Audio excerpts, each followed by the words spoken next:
In today's video, I am going to teach you how to change or add a strip in Wix. Start by going to the Wix website and logging into your account.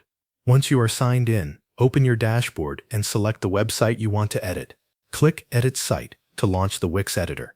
When the editor opens, go to the left side panel and click the Add button. From the menu, choose Strip. Wix will show you different strip designs and layout options. Browse through the available choices and select the one that fits your page. As soon as you click it, the strip will be added to your site. Next, move the strip into the right position on the page. Click and drag it to the section where you want it to appear. This helps you place it exactly where it works best within your layout. After that, you can change the strip background. Click on the strip itself, then choose Change Strip Background. From there, you can update the background with a color, an image, or even a video. Pick the option that matches the style of your website. You can also adjust the strip layout to make it fit better with the rest of your content. Use the available layout or settings options to change the height, alignment, and spacing.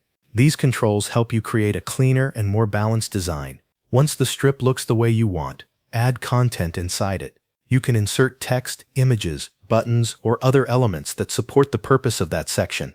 Arrange those items carefully so the strip is easy to read and visually appealing. If your website is not yet connected to a custom domain, you can also take care of that from your site settings. Open the settings area and follow the option to connect your domain.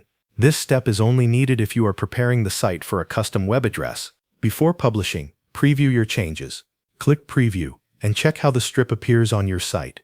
Be sure to switch between desktop and mobile views so you can confirm that everything looks right on different screen sizes. When you are satisfied with the result, click Publish to make your changes live on your website. Your updated strip will then be visible to your visitors. Thanks for watching. That covers everything you need to know.